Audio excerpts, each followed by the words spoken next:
Soalan ni dari Mira Saha. Assalamualaikum. Saya ada soalan tentang nama Melayu. Dari mana asal nama Melayu? Dari mana asal nama Melayu? Adakah zaman tamadun Sungai Batu masyarakat di situ dipanggil orang Melayu? Sejak bila wujud orang Melayu? Terima kasih. Itu soalannya. Saya tak mungkin mungkin apa nama Dr. Soleha boleh tentang nama Melayu ni. Okey, sebenarnya yang saya buat kajian ya, perkataan Melayu itu, itu adalah bahasa Akadi. Asalnya bukan Melayu, Malaur. Malaur. Itu adalah bahasa Akadi yang bermaksud tempat tinggi. Kalau kita pergi di Iraq sekarang ini, di itu kan Nabi Ibrahim asalnya dari Nabi Ibrahim dari Gilgamesh, epik Gilgamesh itu daripada Uruk. Dia ada wilayah-wilayah kecil sesudah banjir besar Nabi Nuh. Sesudah banjir besar Nabi Nuh, dia ada wilayah seperti Lagash, Syurupa, Uruk, Dilmun. Dilmun itu Oman. Bahrain. Dilmun itu Bahrain. Dan nama-nama itu ditukar. Nama itu bila dah moden sekarang, dah hadarah, dah berkembang, nama-nama itu bertukar. Tetapi saya ingat Uruk dan Uruk masih kekal. Ya. Jadi Melaur itu adalah bahasa Akadi bermaksud tanah tinggi. Kenapa tanah tinggi itu dikenali sebagai nama tanah tinggi? Kerana dekat itu ada satu bangunan namanya Zigurat. Zigurat sekarang masih wujud. Dia adalah tempat makam-makam raja-raja dulu-dulu. Ia dibina ketika zaman Ashurbanipal. Maknanya dibina bukan di zaman Sargon, dibina dalam Assyria. Kerajaan Assyria dengan kerajaan Akkadi ini dia saling mengambil tempat.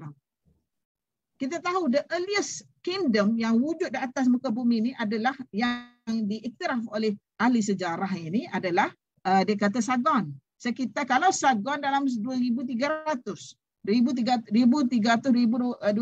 macam tu. Selepas Sargon 2000 BC pula, apa yang take over ialah Ashurbanipal, iaitu Assyria. Assyria itu anak kepada Sam tadi. Sam yang nombor pertama tu saya sebut, Ashur, Elam, Arfakshat, Lawit atau Lut dan Aram. Jadi mereka-mereka ini menjadi raja-raja yang hebat. Mereka ini dianggap dewa bagi orang yang tidak ada tak pegang politis. Itu yang dia kata Ashurbanipal, kita jumpa sehingga sekarang masih ada muzium Ashurbanipal. Back kepada Melayu tadi. Orang-orang ini pada pandangan saya, mereka ini telah pergi ke timur jauh. Seperti disebut tadi, the Kingdom Country, East Far East, dan disebut East Indies disebut. Mereka ini telah menggunakan jalan tadi, Sungai Batu kah, Pelumbur Bujang kah, Kerak dan sebagainya. Pada catat yang saya dapat jumpa, tak ada lagi ahli Western writers tulis Sungai Batu. Sebab Sungai Batu 2007 kan, Cik Lan? Jadi mereka duk kata kat Kerak. Kerak tak apa itu pergi. Saya tanya Cik Lan, ni tak tanya Prof. Mokhtar. Ada jalan ke? Ada jalan ke? Boleh lalu ke kapal-kapal besar? Jadi berdasarkan kenyataan tadi confirm. Memang tak boleh lalu sebab dia tak besar. Di kapal besar ni dia mesti sebab dia punya sungai kecil dan bukai kan, Bukit Bukau kan, yang dekat Takuapa dan sebagainya tu, dia punya Kerak tu. Jadi saya kenalah, maknanya ada hubungan dengan petani untuk pergi ke Teluk Siam itu. Dan kenapa pula mereka menetap di situ?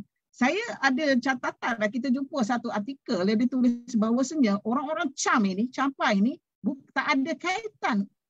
Dia tidak ada connection dengan orang-orang di Sanhyuh. Sanhyuh itu ke atas pada Champa sekarang. Sanhyuh itu uslub mustalahat qadimah itu. Dia guna nama-nama lama. Kalau kita baca tentang buku-buku tradisional ni, buku-buku turas ni, dia nama-nama lama tau. Jadi kita kena faham kat mana itu sekarang semua tu. Jadi dia kata tak ada kaitan orang Champa dengan Sanhyuh. Siapakah orang Champa? Saya ada artikel dia tu. Jadi dia sebut orang-orang Champa ini adalah asal daripada Sumatera, utara Sumatera, melalui Kedah itu. Dia sebut Kedah, Sumatera, dan West Kalimantan. West Kalimantan, Kalimantan Barat.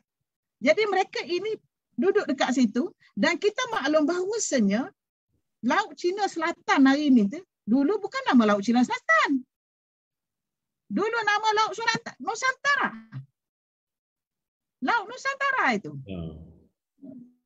Itu telah diubah. Dan jalan kepada Sungai Batu dan Kedah Tua ini merupakan jalan utama.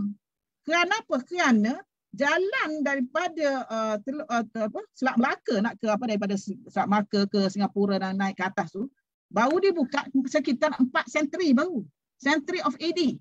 Mana 500 AD baru jalan Selat Melaka tu ke bawah Singapura naik balik nak pergi ke Sumatera, nak pergi ke China tu baru dibuka aja.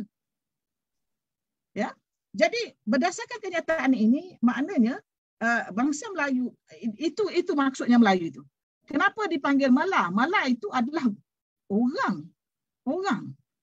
Jadi bila disampai di Champa, mereka ini menanam padi. Menanam padi di highland. Tanaman padi pada kita untuk makluman ya. Padi Champa ini, beras Champa ini cukup masyhur. Sehingga Maharaja Cina mengekspor padi beras Champa ini daripada orang Champa itu. Daripada Champa itu tapi beras itu saya ingat diharamkan. Sekarang saya tak tahu kenapa. Jadi highland itu, mereka ini menanam padi di highland, di gunung-gunung. Disebab tu mereka itu Mala itu maksudnya orang. Ur itu orang tanah tinggi. Itu maksudnya Melayu yang pahaman saya. Orang dari tanah tinggi. Itu. Sebenarnya Ur itu diambil perkataan daripada Ur yang dekat Iraq itu. Maknanya nak ada kaitan dengan Nabi Ibrahim itu masuk akal lah.